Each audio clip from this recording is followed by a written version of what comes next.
The first shot split the dawn air like thunder echoing across the wheat fields of Iron Butte territory. Ezekiel Brody's coffee cup froze halfway to his lips as he counted the report's 3 quick bursts from high-powered rifles maybe 2 miles out. Hunting party most likely, though. It was early in the season for deer. The second volley came 30 seconds later, closer now. And this time, he heard something else beneath the gunfire. The frantic baying of tracking hounds, their voices high and desperate, with the scent of prey. Not deer, then. Something else. Something that could run, could think, could try to hide. Something human. Ezekiel set down his cup and reached for the Winchester beside his rocking chair muscle memory from 15 years of frontier living. The morning had been peaceful until now, the way he preferred it since Martha's death 3 years ago.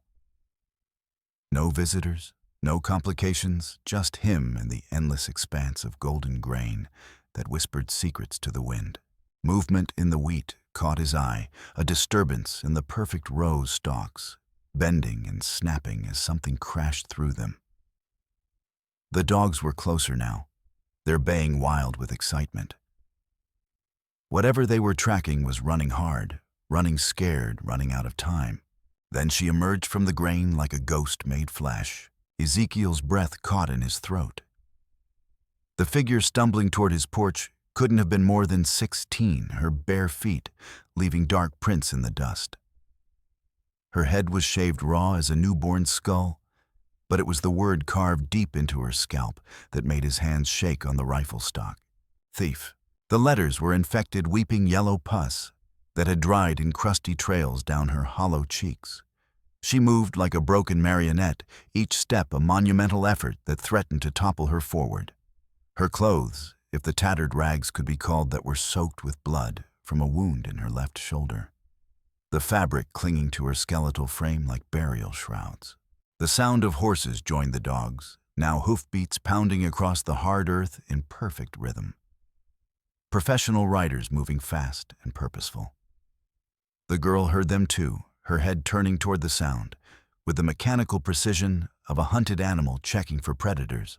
She collapsed 3 feet from his porch steps, her body crumpling like wet paper. She didn't cry out, didn't beg for help.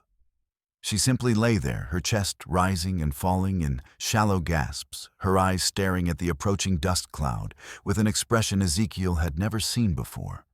Beyond terror, beyond despair, settled into the cold certainty of death. Those eyes found his then blue as winter sky, and holding depths of suffering that made his own grief seem like a minor inconvenience. Martha's death had broken him, yes, but it had been clean natural, the kind of loss that came to all men eventually. This girl's pain was different, deliberately inflicted, carefully maintained, fed, and nurtured like a crop. Please. She mouthed, no sound escaping her cracked lips. The thunder of pursuit grew louder. Through the wheat, Ezekiel could see the dust cloud kicked up by multiple riders, could hear the jingle of spurs and the creak of leather. Official business by the sound of it. The kind of official business that ended with bullets and shallow graves. Ezekiel had been dead inside for 3 years, ever since the fever took Martha and their unborn child, while he was in town drinking away another argument. He'd built walls around his heart, had convinced himself that isolation was safety, that caring led only to loss. The smart thing would be to step back inside, lock the door, and pretend he'd never seen the girl. But those eyes, Christ, those eyes, held something he'd thought was lost forever. Not hope exactly, but the stubborn refusal to surrender that he'd once known in himself. The part of him that had loved Martha, that had believed in futures and family and the possibility of redemption. Water. She whispered the word barely audible above the approaching storm. The horses were maybe a quarter-mile out, now close enough that he could make out individual riders. At least 6, maybe more, all armed, all riding with the grim purpose of men who expected to find what they were looking for. Ezekiel made his choice. He scooped the girl into his arms, surprised by how little she weighed, nothing but skin and bones and burning fever. She was dying, he realized, had been dying long before she'd stumbled into his wheat field. The bullet wound in her shoulder was just the latest insult to a body that had endured horrors he couldn't begin to imagine. "Stay quiet," he whispered, carrying her through the front door. "Whatever happens, don't make a sound."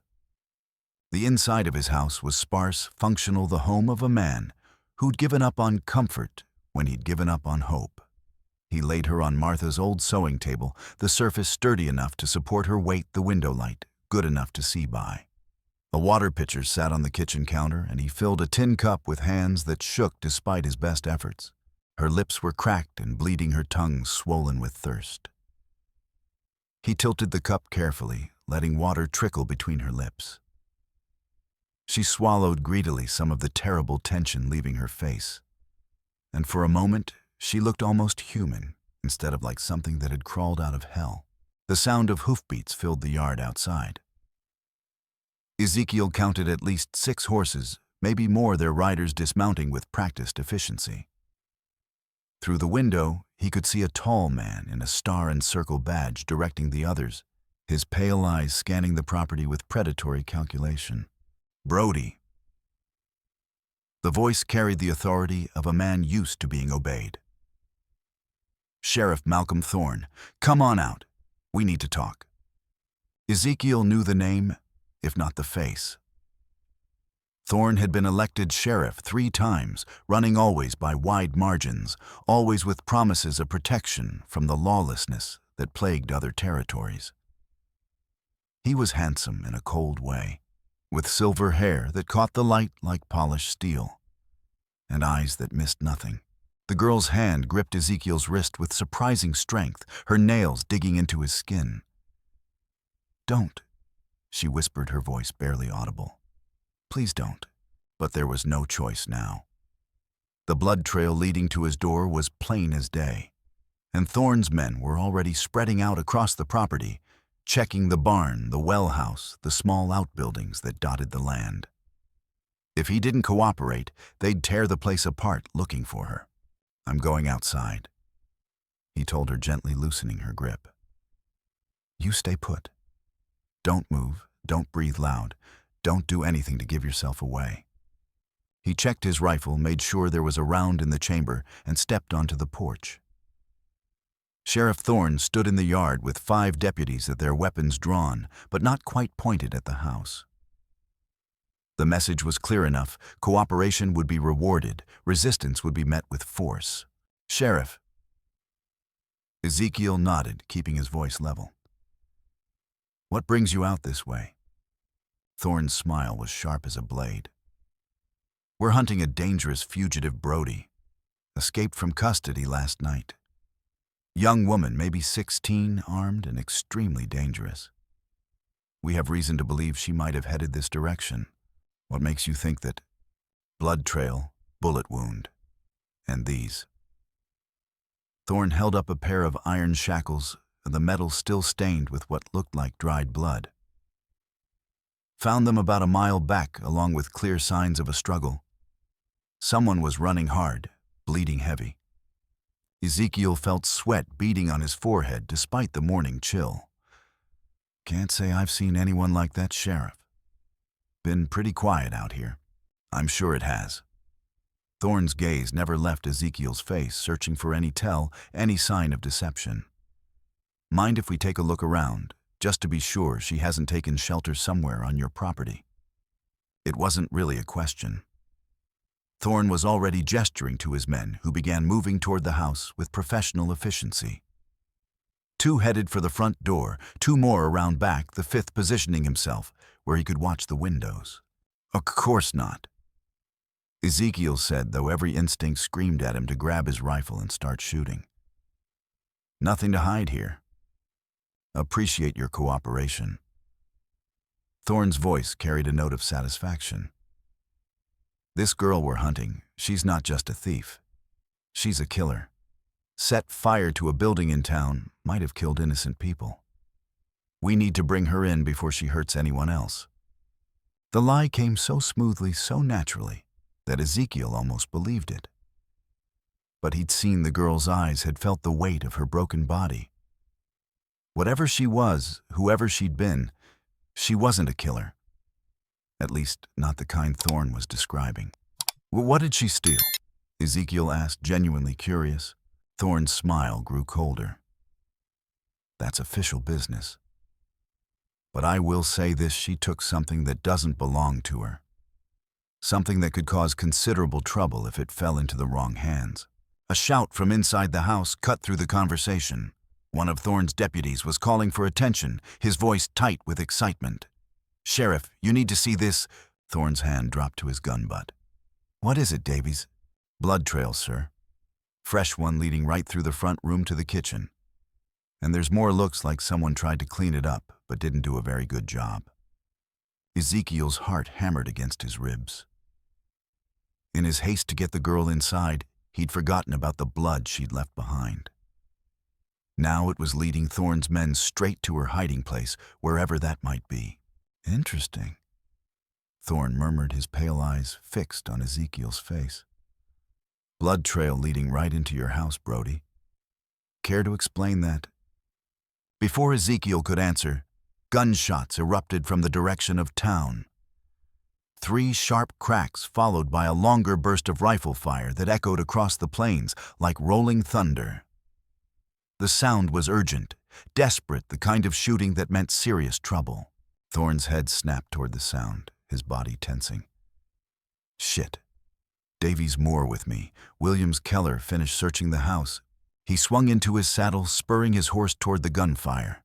2 of his deputies followed, leaving only the young one called Williams and an older man with a scarred face who looked like he'd seen too many fights.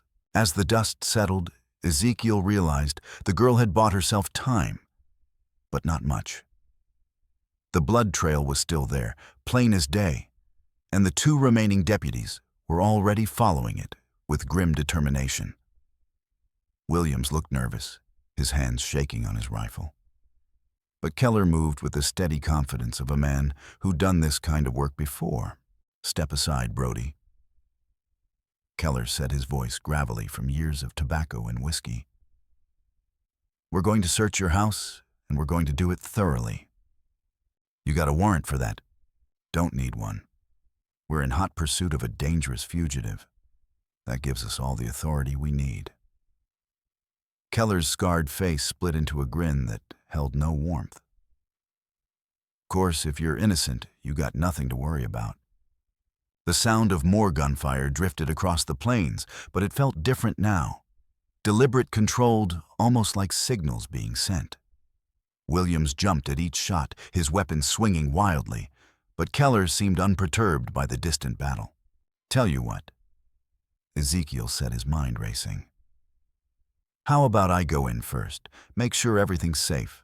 House is old floorboards, creak something awful.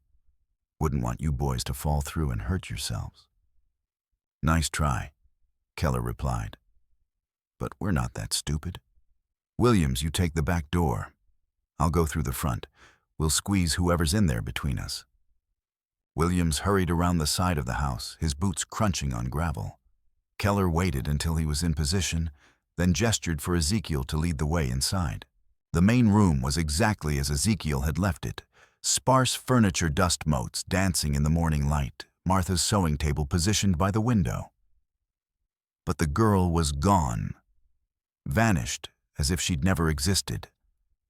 Only the dark stains on the wooden floor gave any indication that she'd been there at all.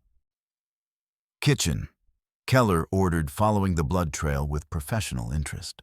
They moved through the small kitchen, checking behind the stove, under the table in the pantry. Nothing. Williams came through the back door, his face flushed with nervous excitement. "Back's clear," he reported. "But there's more blood by the back steps. Looks like someone went outside, then came back in." Keller nodded grimly. "Smart girl, trying to confuse the trail, but blood don't lie, she's here somewhere." They searched the bedroom, the small closet, even the narrow space beneath the stairs. Nothing. The girl had vanished completely, leaving only the faintest traces of her passage, a drop of blood here, a scrap of fabric there, signs so subtle they might have been imagined. Attic, Williams suggested, pointing to the ladder in the corner of the bedroom. One by one, they climbed into the cramped space under the eaves. Keller struck a match, the flame revealing boxes of old clothes, farming equipment, the accumulated debris of a life lived in one place. But no girl. Damn it. Keller muttered, his frustration evident. She was here. I can smell the blood, the infection. She was definitely here. Maybe she doubled back, Williams suggested. Maybe she never actually came inside. The blood trail says different. She was here and now she's not. Question is, where'd she go? Another burst of gunfire echoed from town. Longer this time, more sustained. Williams was getting more nervous by the minute, his eyes darting constantly toward the windows. That's a lot of shooting for one fugitive, he said. Yeah. Keller agreed, but his attention was still focused on the house.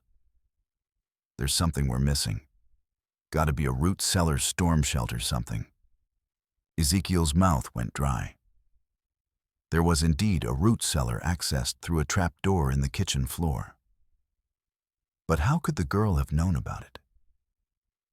She'd been barely conscious when he'd brought her inside, dying from blood loss and infection. How could she have found it, let alone hidden there? Kitchen floor, he said quietly. Trapdoors under the rug. They thundered back to the kitchen, Keller kicking aside the braided rug to reveal the wooden door set into the floor. The iron ring handle was clean, showing no signs of recent use. But Keller grabbed it anyway and yanked the door open. The root cellar was small, maybe 8 feet square, lined with shelves for storing vegetables and preserves. Empty shelves covered in dust and spider webs, undisturbed by human presence. But there was something else, a narrow gap between the back wall and the foundation, barely wide enough for a child. Son of a bitch, Keller breathed. She's down there, has to be. He dropped into the cellar, Williams close behind. They searched every inch of the small space, moving aside old crates and forgotten tools, looking for any sign of the girl. But the cellar was empty, the dust undisturbed, the spiderwebs intact. This is impossible, Williams said, his voice cracking with frustration. The blood trail leads right here and then just stops. Maybe she's some kind of ghost. Keller replied, but there was no humor in his voice. Maybe she just up and vanished into thin air. As they climbed back up from the cellar, a new sound reached their ears, not gunfire this time, but something else. A low rumble that seemed to come from the earth itself, growing stronger by the second. The house began to shake, dishes rattling on their shelves, and a sound like distant thunder rolled across the plains. What the hell was that? Williams asked, his face pale with fear. Ezekiel knew deep in his gut. The girl had tried to tell him something about the gunshots, about signals and messages. Now he understood. The explosion that had just shaken his house, that was part of the plan too. Bridge, he said quietly. Someone just blew the bridge. What bridge? Only one around here. Crosses Devil's Creek about 2 miles south of town. Only way across for 50 miles in either direction. The implications hit them all at once.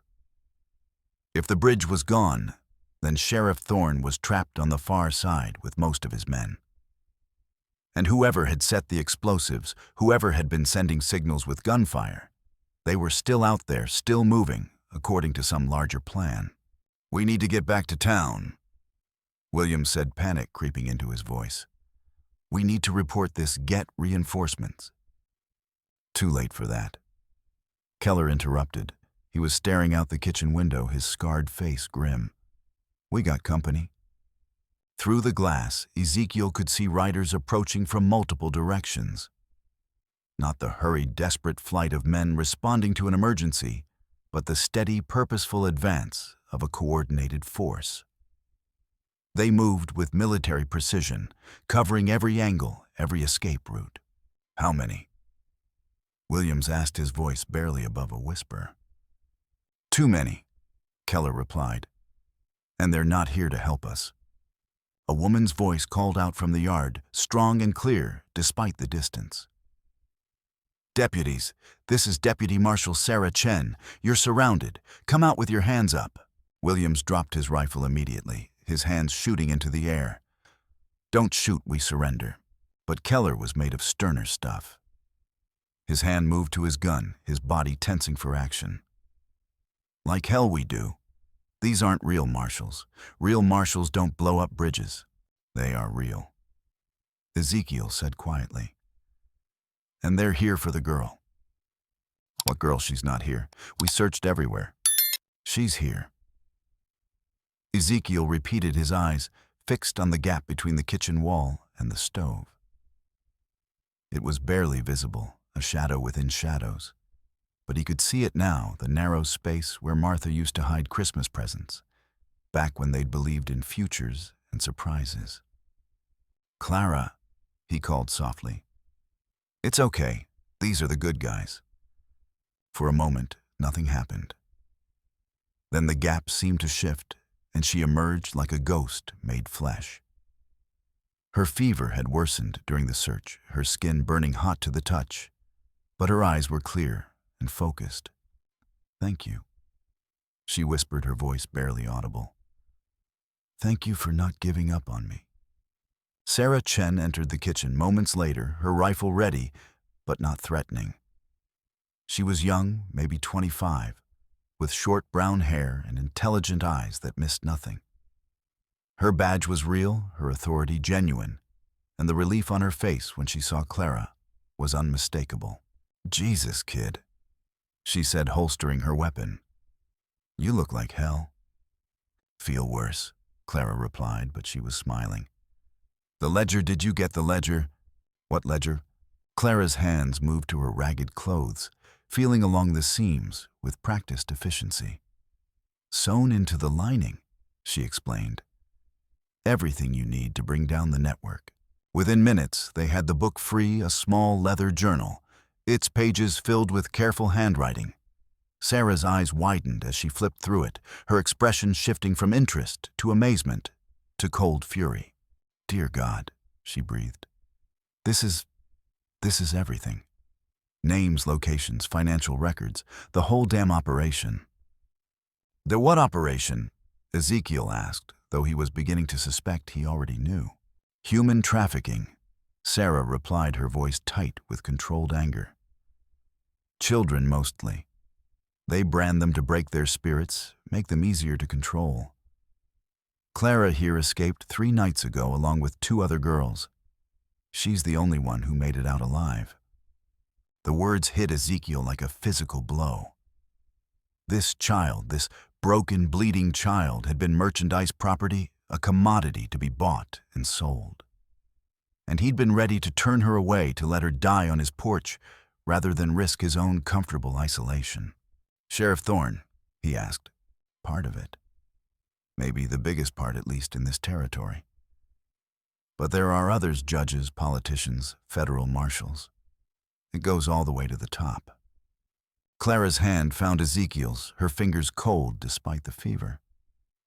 I need to tell you something, she said. About the gunshots, about the explosion. It wasn't random. What do you mean? I mean, we've been planning this for months. Me, Sarah, a dozen other federal agents. The escape, the pursuit, even me ending up here, it was all part of the plan. Ezekiel felt the world tilt beneath his feet. You mean you knew? You knew I'd help you. We hoped. We researched everyone in the area, looked for someone who might be willing to take a risk for a stranger.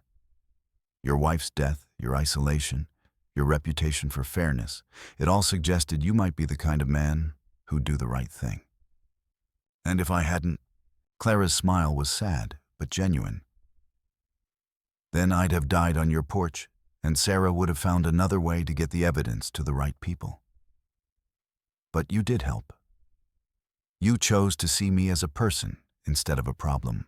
Sarah was already shouting orders to her men, coordinating search parties based on the locations in Clara's ledger. The careful investigation that had taken months was now accelerating into a full-scale operation, with Clara's evidence providing the roadmap. We need to get you to a doctor, Ezekiel said, looking at Clara's pale face. You're burning up. I'll be fine, The fever's breaking and the infection's not as bad as it looks. Most of the blood on my clothes isn't even mine." Clara's grin was wicked. Stage makeup and pig's blood. Amazing what you can do with a little creativity. "You mean you weren't really dying?" "Oh, I was hurt. The bullet wound is real, and I'd been running for 3 days without food or water. But I wasn't as helpless as I seemed." Clara's expression grew serious. "I'm sorry I had to deceive you. But it was the only way to make sure we got them all." Outside, the sound of horses and shouting filled the air as Sarah's men prepared to move out. Clara would go with them, would testify against the people who'd hurt her, would help bring down the entire network. But first, she had something to say. "I want to stay," she said quietly. "After the trials, after everything's over. I want to come back here if you'll have me." Ezekiel felt tears pricking his eyes. "Clara, you don't have to." "Yes, I do. You're the first person in 2 years who looked at me and saw a human being instead of a victim or a witness or a piece of evidence. You risked everything for a stranger, and you didn't even know it was part of a plan." She paused, her voice growing softer. "I've been property for so long, I'd forgotten what it felt like to be a person. You reminded me. You can stay as long as you want," Ezekiel said, meaning it completely. "This is your home now if you want it. Even if I have to travel for work, even if I'm gone for weeks at a time, helping other kids. Especially then. The work you're doing, it matters. It's the most important thing in the world." Clara's smile was radiant, transforming her face completely. "Thank you. For everything." As Sarah's men prepared to leave, Ezekiel found himself thinking about the strange turns his life had taken. This morning, he'd been a broken hermit drowning in grief and guilt. Now he was part of something larger, part of a mission that mattered more than his own pain. "There's something else," Clara said as they prepared to leave. "Something I need to tell you about Sheriff Thorne." "What about him?" "He's not the top of the network. He's middle management taking orders from someone higher up. Someone who's been watching this whole operation, waiting to see how it played out." Sarah's face went pale. Who's above Thorne?" Clara's eyes were hard as winter steel. "The federal marshal who's been coordinating this investigation. The one who's supposed to be on our side." The words hung in the air like smoke. Ezekiel felt a chill run down his spine as the implications sank in. If the federal marshal was corrupt, if he'd been feeding information to the traffickers, then this entire operation might be walking into a trap.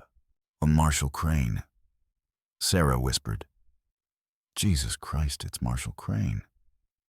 "He's been playing both sides," Clara confirmed. "Pretending to investigate while actually protecting the network. He knows about the ledger, knows about the evidence, knows about everything we've planned." "Howard, then we need to move fast," Sarah said. "Get you to safety, get the evidence to Washington, expose the whole thing before he can stop us." But even as she spoke, the sound of approaching horses filled the air. Not from town this time, but from the north, coming fast and hard. Too many horses, too many riders moving with the kind of purpose that spelled trouble. "Too late," Clara said quietly. "He's already here." Through the kitchen window, Ezekiel could see the dust cloud kicked up by at least 24 riders. At their head rode a tall man with silver hair and cold eyes, his federal marshal's badge gleaming in the morning sun. Marshal Silas Crane had come to clean up loose ends, and he'd brought an army with him. The final confrontation was about to begin. Sarah's men were already taking defensive positions, but they were outnumbered 2-1. The house was sturdy, built to withstand prairie storms, but it wouldn't hold against sustained fire from professional gunmen. "There's a way out," Clara said, her voice calm despite the approaching danger. "The root cellar connects to an old mining tunnel. It comes out near the creek, about a 1/4 mile downstream." "How do you know that?" Because I helped plan this operation, remember every detail, every contingency. We knew Crane might figure out the truth eventually. The tunnel was narrow, barely wide enough for a man to crawl through, and it reeked of rust and stagnant water. But it was their only chance. Sarah's men would hold the house as long as possible, buying time for Clara and the evidence to escape. "I'm going with you," Ezekiel said. "No," Clara replied. "You've done enough. This is my fight now." "Like hell it is. You're not going anywhere without me." Clara looked at him for a long moment, then nodded. "Okay. But stay close and do exactly what I tell you. One mistake and we're all dead." As they prepared to enter the tunnel, the sound of gunfire erupted from the yard. Marshal Crane's men had opened fire on the house, their bullets splintering wood and shattering windows. Sarah's deputies returned fire, but they were fighting a losing battle. "Now," Clara said, dropping into the tunnel. "Move fast, stay quiet, and pray we make it to the other end."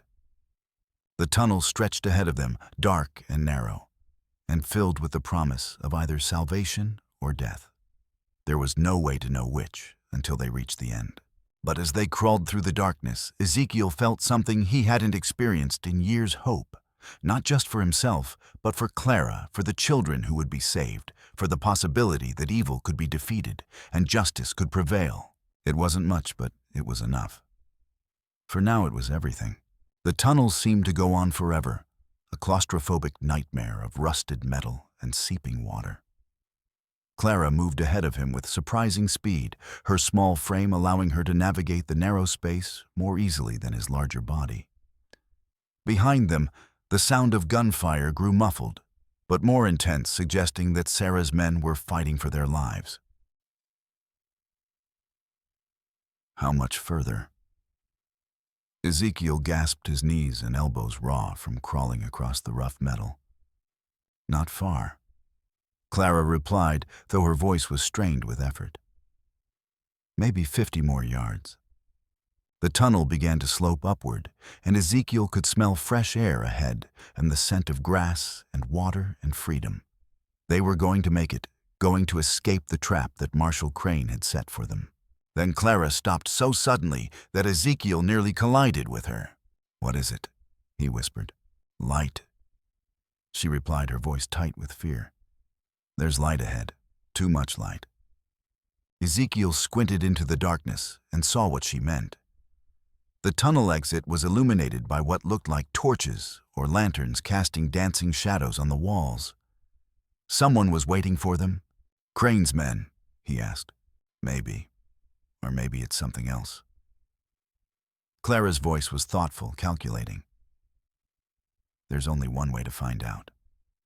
She began moving forward again, but more slowly now, more carefully. The light grew brighter as they approached the exit, and Ezekiel could hear voices, men talking in low, urgent tones. "Sure, they went this way. Blood trail leads right to the tunnel entrance. They're in there somewhere.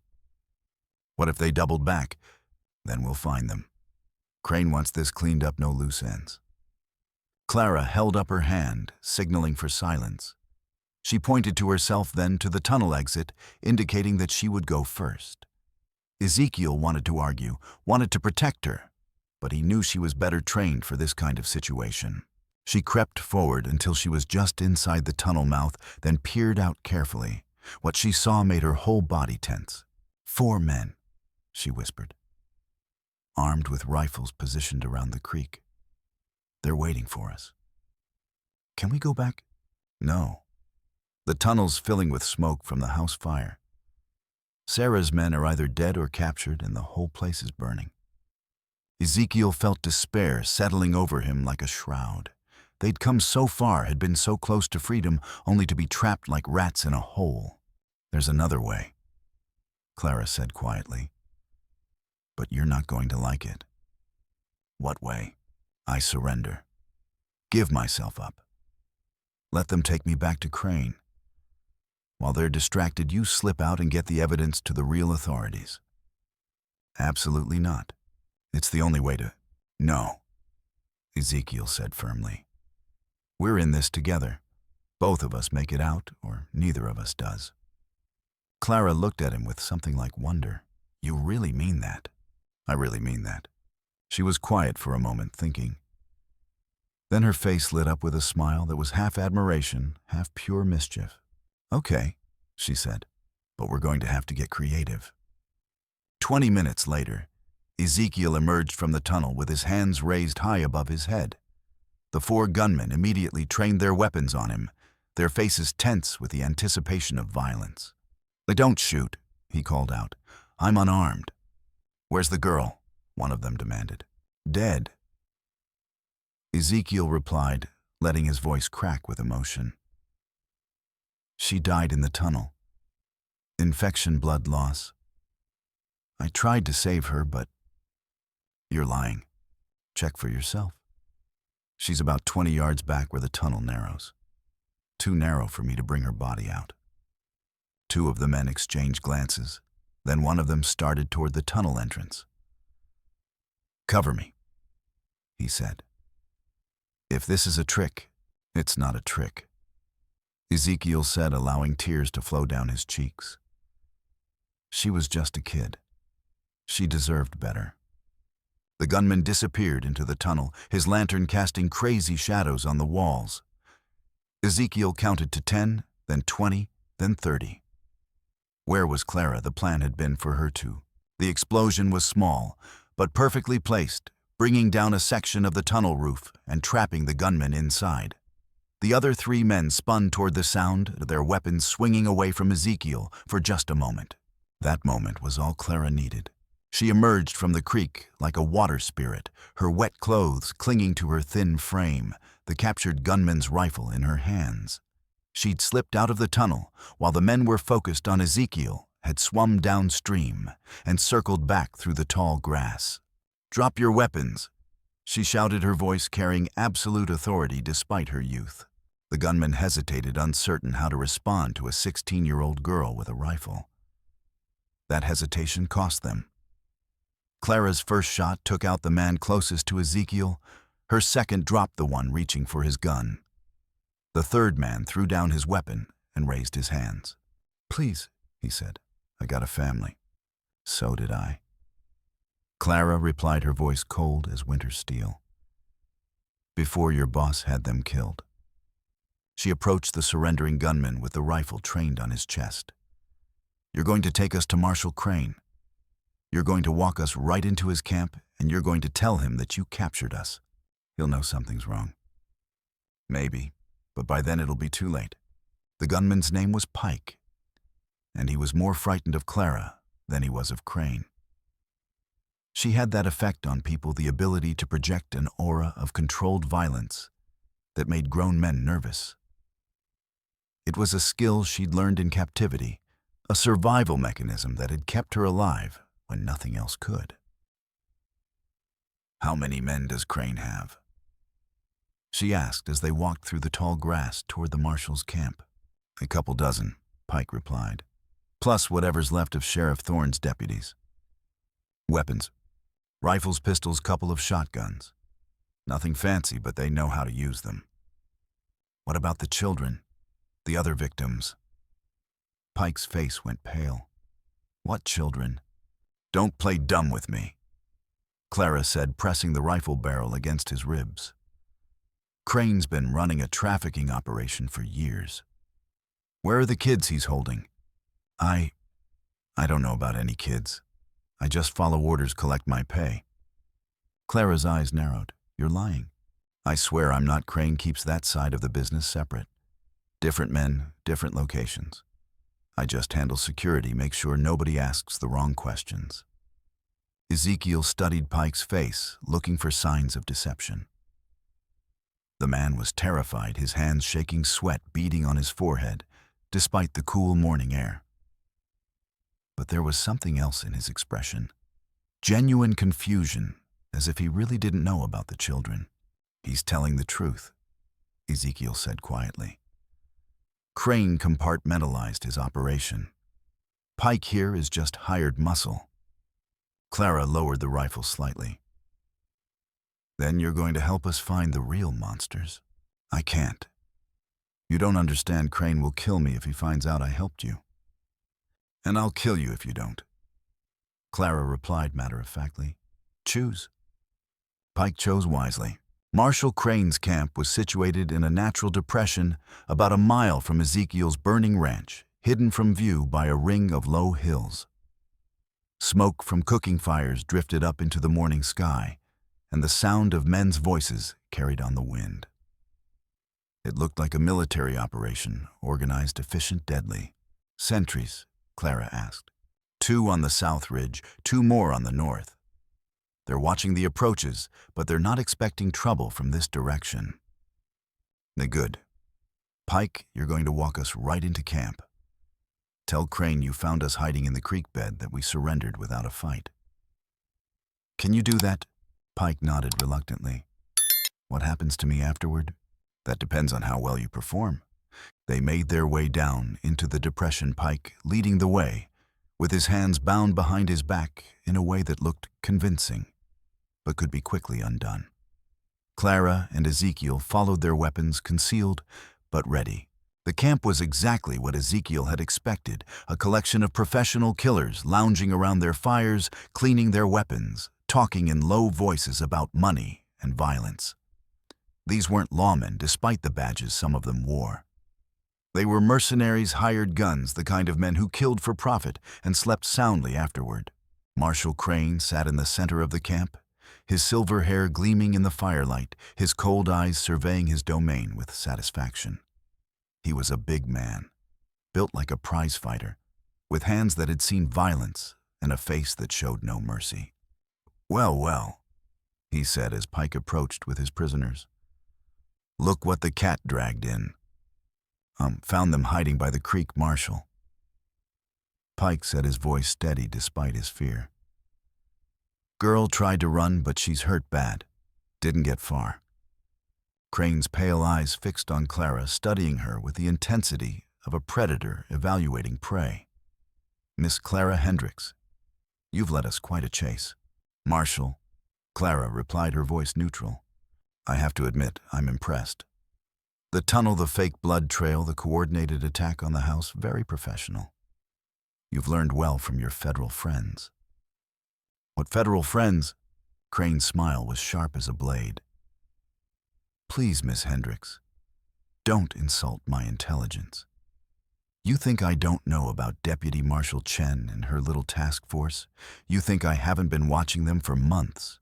Clara's face remained impassive, but Ezekiel could see the wheels turning behind her eyes. I don't know what you're talking about. Of course you don't. Just like you don't know about the real ledger, the one you've been carrying all this time. The one that contains enough evidence to destroy my entire operation. What ledger? The one sewn into your clothes. The one you think is so cleverly hidden. Crane gestured to one of his men. Search her. The man approached Clara with obvious reluctance. Even hardened killers could be unnerved by a 16-year-old girl who'd survived 2 years of hell. Clara submitted to the search without resistance, her expression never changing as the man's hands probed her ragged clothes. Nothing, Marshal, the man reported. Just cloth and skin. Crane's eyes narrowed. Impossible. Intelligence said she was carrying the evidence. Maybe your intelligence was wrong, Clara suggested. My intelligence is never wrong. Crane's voice was cold as winter steel. Which means you've hidden it somewhere else, or given it to someone else. His gaze shifted to Ezekiel, and suddenly the rancher felt like a mouse being studied by a snake. You wouldn't happen to know anything about missing evidence, would you, Mr. Brody? I don't know what you're talking about. Don't you, a simple rancher who just happened to be in the right place at the right time, who just happened to help a fugitive escape, who just happened to know about secret tunnels and hidden passages? Crane shook his head.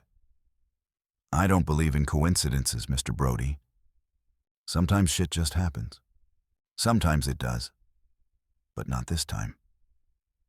Crane stood up, his massive frame casting a long shadow across the camp. Here's what I think happened. I think Miss Hendricks here gave you something before she was captured. Something important. Something that could cause me considerable trouble. You're wrong. Am I? Then you won't mind if my men search you as well. Before Ezekiel could respond, rough hands grabbed him from behind. 3 of Crane's men held him, while a 4th went through his pockets, his clothes, even his boots. They found nothing because there was nothing to find. Satisfied? Ezekiel asked. Not quite. Crane's smile was predatory. You see, there's something else my intelligence told me. Something about Deputy Marshal Chen and her team. What about them? They're all dead. Killed in the fire at your ranch, every last one of them. Crane's voice was casual conversational, as if he were discussing the weather. Which means there's no one left to corroborate your story. No one to confirm that you were just an innocent bystander. Clara's face went pale. You're lying. Am I? Would you like to see the bodies? They're still smoking. The words hit Clara like a physical blow. Sarah Chen, the woman who'd coordinated the investigation, who'd fought to bring justice to trafficked children, dead. All of them dead because Clara had led them into a trap. No, she whispered. No, this wasn't supposed to happen. But it did happen. And now you're going to tell me where the real evidence is hidden, or I'm going to start killing people. Starting with your friend here. One of Crane's men pressed a gun to Ezekiel's head. The rancher could feel the cold metal against his temple, could smell the oil, and gunpowder could hear the hammer being cocked. You have 10 seconds, Crane said. Then Mr. Brody dies, and we start looking for other ways to motivate you. I don't have any evidence, Clara said, her voice breaking. The ledger was destroyed in the fire. There's nothing left. 5 seconds. I'm telling the truth. Time's up. The gunshot was deafeningly loud in the confined space of the camp. Ezekiel flinched, expecting to feel the bullet tear through his skull. Instead, he heard a cry of pain and the sound of a body hitting the ground. Pike lay writhing in the dirt, clutching his shattered knee. Crane stood over him, his smoking pistol in his hand, his expression unchanged. That was a warning, the marshal said calmly. The next shot goes into Mr. Brody's head. Now, Miss Hendricks, shall we try this again? Clara was staring at Pike's wounded form, her face gray with shock. You shot your own man. I shot a man who failed to follow orders. Pike was supposed to bring you in alive and unharmed. Instead, he let you escape once and nearly let you escape again. Incompetence has consequences. You're insane. I'm practical. And practical men know that sometimes you have to make hard choices. Crane holstered his weapon and walked closer to Clara. You see, Miss Hendricks, I've been in this business for a long time. I've learned that people always have a breaking point, something they value more than their own life. I don't have any evidence. I keep telling you. You keep lying to me, but that's okay. I have other ways of finding the truth. Crane gestured to his men, and they dragged a small figure into the circle of firelight. It was a girl, maybe 12 years old, with dark hair and terrified eyes. She was dressed in the same tattered rags Clara had been wearing, and her shaved head bore the same terrible brand. Beth, Clara whispered, her voice breaking. Oh God, Beth. You remember her? Crane said with satisfaction. Good, that will make this easier. The girl Beth looked at Clara with desperate hope. Clara, is it really you? I thought you were dead. I'm here, Beth, I'm here. How touching, Crane said. A reunion. But I'm afraid it's going to be short-lived unless Miss Hendricks decides to cooperate. He pulled out a knife, the blade gleaming in the firelight. Here's the deal. You tell me where the evidence is hidden and Beth lives. You continue to lie to me, and I cut her throat right here, right now. No. Clara breathed. Please, she's just a child. She's inventory that's outlived its usefulness. The market prefers younger girls, and Beth is getting too old. This way, at least, her death serves a purpose. Clara looked at Beth, at the terror in the younger girl's eyes, and Ezekiel could see her resolve crumbling. She would sacrifice herself to save Beth, would give up whatever advantage she had left. "I'll tell you," she said quietly. "But first let her go." "I don't think so. First you tell me, then I decide whether she lives or dies." "That's not how this works." "That's exactly how this works. I have all the power here, Miss Hendricks. You have nothing." "Don't I?" Clara's voice was growing stronger, more confident. "Tell me, Marshall, how did you know about the tunnel? How did you know about the secret passages in Ezekiel's house?" Crane's eyes narrowed. "What are you getting at?" "I'm getting at the fact that you've been fed information. Carefully prepared information designed to make you think you were one step ahead when you were actually being led around by the nose. That's impossible." "Is it?" "Tell me, how many federal marshals have you killed today?" "How many of Sarah Chen's men?" "All of them." "Wrong." Clara said, her smile growing wider. "You killed decoys. Local deputies dressed in federal uniforms, volunteers who knew the risk they were taking. The real federal marshals are still out there, and they're closing in on your operation as we speak." The color drained from Crane's face. "You're lying. I might check your watch, Marshal. It's exactly 9:30 in the morning." "Do you know what that means?" "What are you talking about?" "It means the raids have started. Right now, federal agents are hitting every location in your network. Every safe house, every depot, every corrupt official on your payroll. By noon, your entire operation will be in federal custody." Crane's hand moved to his gun, but Clara wasn't finished. "You see, Marshal, you made one crucial mistake. You assumed that because you'd infiltrated the federal investigation, you knew everything about it. But there were two investigations running simultaneously.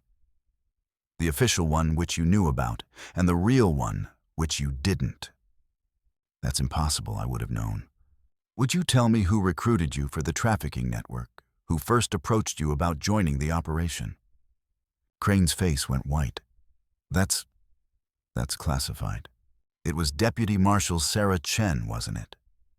3 years ago, she came to you with a proposal. A way to make money while maintaining your cover as a federal agent. She offered you protection, profit, and power. How could you possibly know that?" "Because Sarah Chen has been working for us from the beginning. She's been feeding you information, yes, but not the kind you thought. Every detail about the investigation, every piece of evidence, every operation, all of it, was carefully crafted to lead you exactly where we wanted you." The truth hit Crane like a physical blow.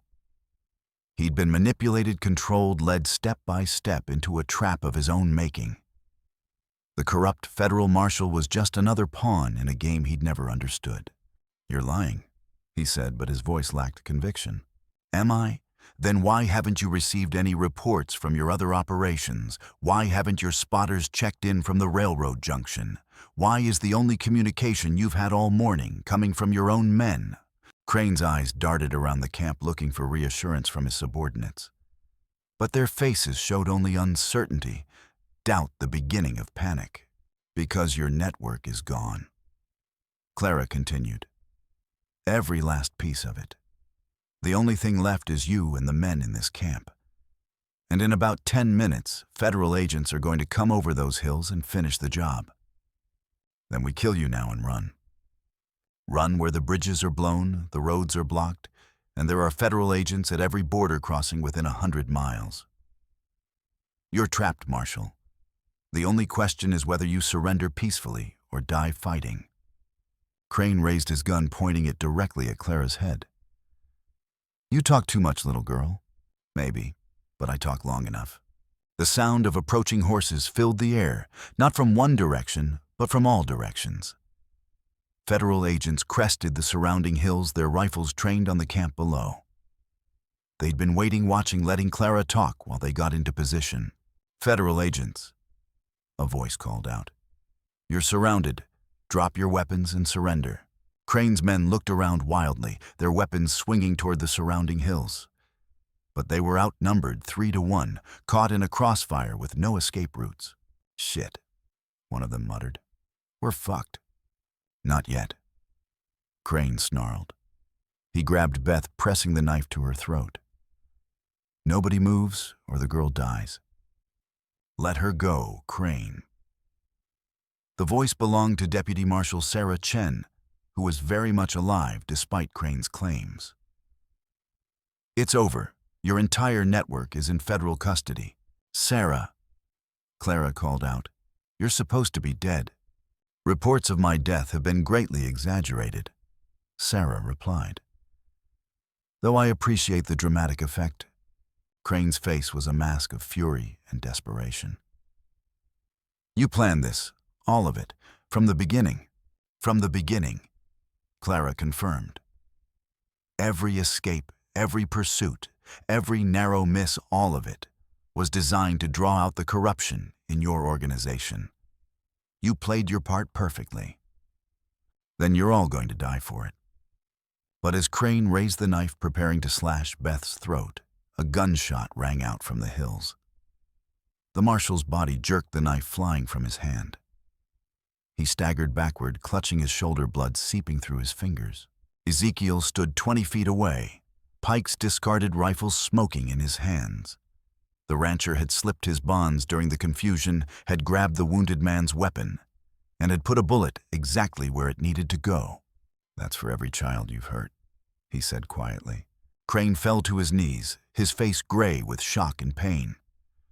Around him, his men were throwing down their weapons, their hands rising in surrender. The fight was over. Sarah Chen and her team descended into the camp, like avenging angels, securing the prisoners and tending to the wounded. Clara ran to Beth, gathering the younger girl in her arms, both of them crying with relief and exhaustion. Is it really over? Beth asked through her tears. It's really over, Clara replied. All of it. The whole network is finished. As the federal agents led Crane away in shackles, the corrupt marshal turned back to Clara one last time. You think you've won, he said. But there will be others. There are always others. Maybe, Clara replied. But there will be people like us too. People who won't give up, who won't look the other way. People who remember that every child matters. Pretty words, but the world doesn't work that way. It does now. 2 hours later, as the sun climbed higher in the sky, Ezekiel stood beside the smoldering ruins of his ranch house. The fire had destroyed everything, the furniture, the photographs, the last physical reminders of his life with Martha. But somehow, he didn't feel the loss as keenly as he'd expected. I'm sorry, Clara said, joining him in the ruins. I'm sorry about your house, about deceiving you about everything. Don't be. You did what you had to do. But you lost everything because of me. Ezekiel looked at her, really looked at her for the first time since she'd collapsed on his porch. The fever was gone, the infection clearing, the terrible word carved into her scalp, already beginning to heal. She was still thin, still bearing the scars of her ordeal. But there was something else in her face now. Hope. Strength. The beginning of peace. No, he said quietly. I found everything because of you. What do you mean? I mean, I've been dead for 3 years, Clara. Ever since Martha died, I've been going through the motions of living without actually being alive. You changed that. You reminded me what it means to fight for something that matters. Clara smiled through her tears. So, what happens now? Now we rebuild. The house, the ranch, our lives. All of it. If you want. I know you've got important work to do, testifying against the traffickers, helping other kids. But when you're ready, when you need a place to call home, you'll always have one here. Even though I'm not really your daughter. You're not my daughter by blood. Ezekiel agreed. But you're my daughter by choice. And that's the only kind that really matters. Clara threw her arms around him, and for the first time in 3 years, Ezekiel felt complete. Not because his grief was gone, it would always be part of him, but because he'd found a way to transform it into something useful. Something that could help heal the world one child at a time. 6 months later, Ezekiel stood on the porch of his new house, watching the sunrise paint the wheat fields gold. The house was bigger than the old one, with extra bedrooms for visitors and a large kitchen designed for feeding groups. It needed to be bigger because it was no longer just his home. Clara lived there now, though she traveled frequently for work. She'd become the federal government's leading expert on trafficking networks, her testimony helping to convict dozens of criminals and rescue hundreds of children. But she always came back to the ranch, always returned to the place where she'd first learned to be human again. Beth lived there too, officially adopted by Ezekiel, after her extended family couldn't be found. She was thriving in school, making friends, learning to trust adults again. She wanted to be a teacher when she grew up to help other children who'd been hurt. And there were others, foster children, witnesses in federal cases, kids who needed a safe place to heal. The ranch had become an unofficial sanctuary, a place where broken people could come to put themselves back together. Morning, Dad. Clara emerged from the house, carrying 2 cups of coffee, her hair now shoulder-length and shining in the morning light. She still bore scars from her ordeal, but they were part of her story now, not the whole story. Morning, Clara. Sleep well. Better than I used to. The nightmares are almost gone. They sat in comfortable silence, watching the sun climb higher over the plains. In the distance, construction crews were working on the new school, a project funded by the federal government and designed specifically for traumatized children. Clara had been instrumental in its planning, ensuring that it would be a place of healing as well as learning. I got a letter yesterday, Clara said, from the Attorney General's office. They want me to head up a new task force on human trafficking. That's wonderful. Are you going to take it? I'm thinking about it. It would mean more travel, more time away from the ranch. But it would also mean helping more kids, shutting down more networks. Then you should do it, even if it means leaving you and Beth, especially then. This is your calling, Clara. You've been preparing for it your whole life, even when you didn't know it. Clara smiled, the expression transforming her face completely. Thank you for everything, for saving me, for giving me a home, for helping me remember who I am. You saved me too, Ezekiel replied. I was drowning in grief and guilt, and you threw me a lifeline. You showed me that my life could still have meaning, that I could still make a difference. We saved each other then. We did.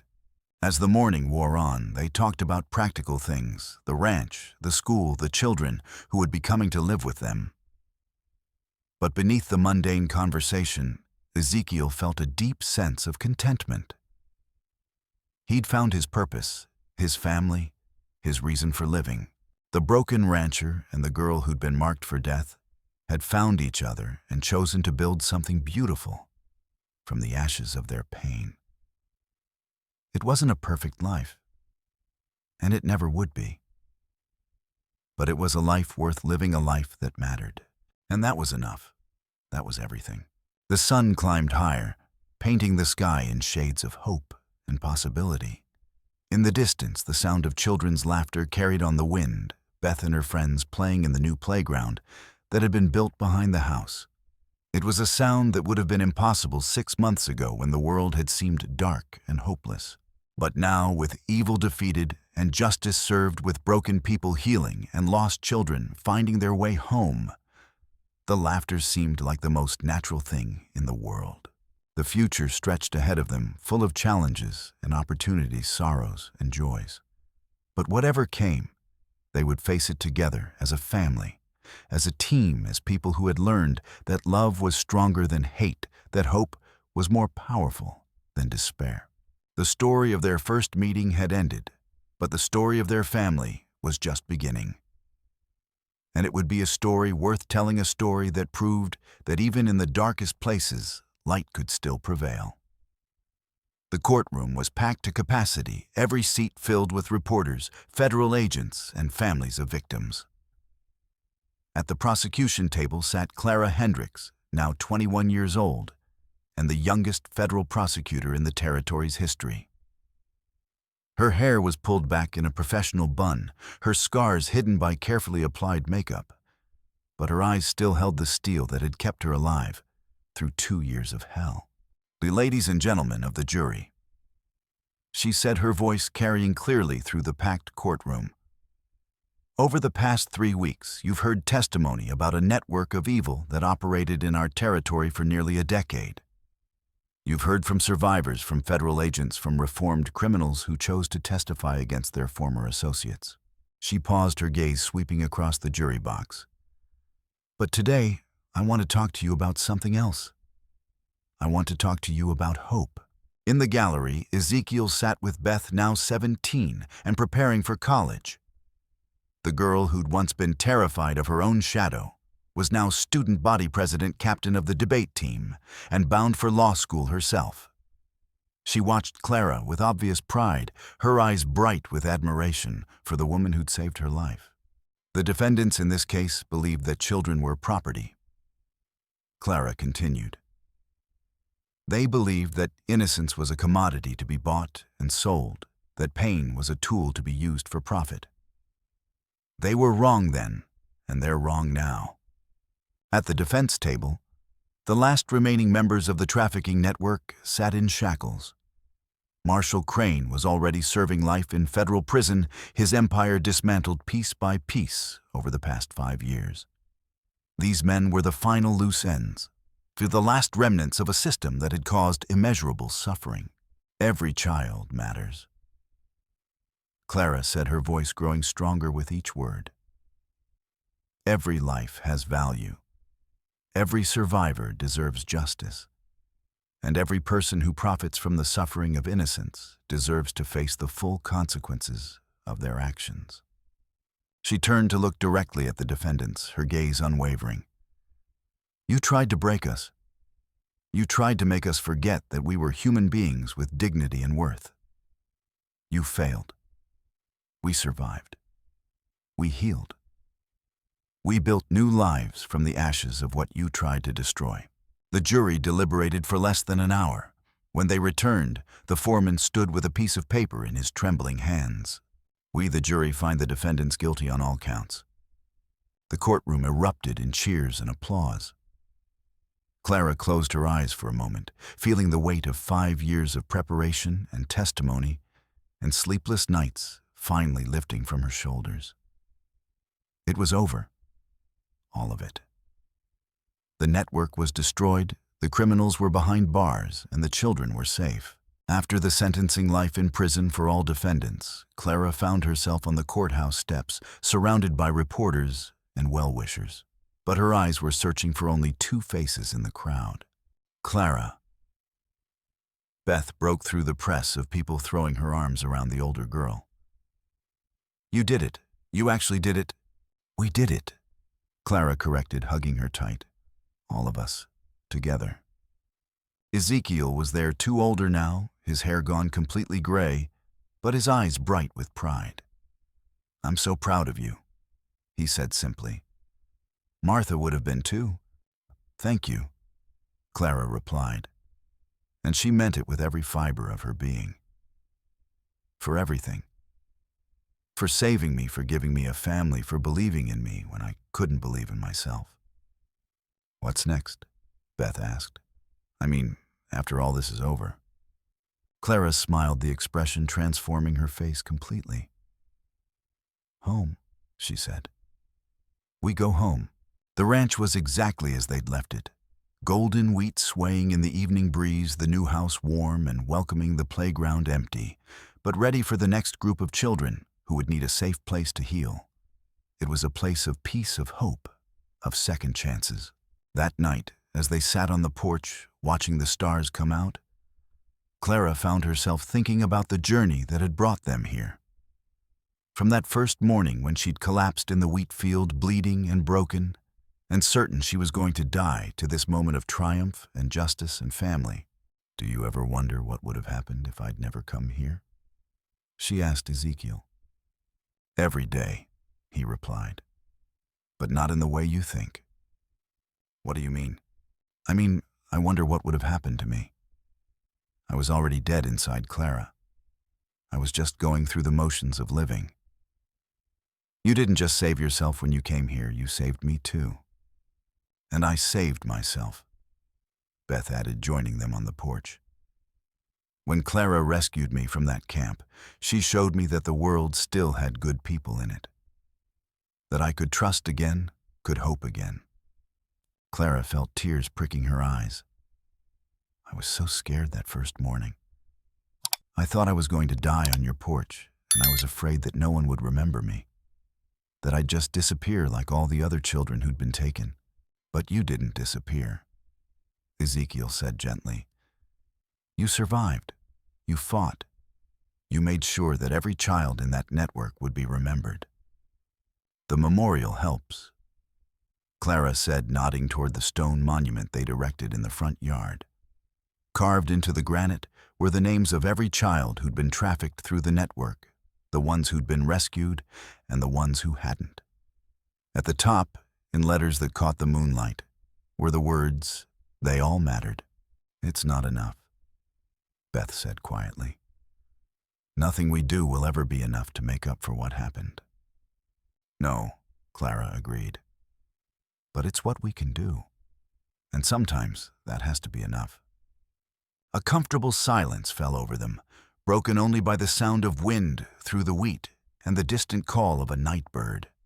In the distance, lights were coming on in the new town that had grown up around the ranch, a community of survivors and their families, people who'd been drawn together by shared trauma and mutual support. I've been thinking, Clara said finally, about expanding the foundation. There are other places like this territory, other networks still operating, other children who need help.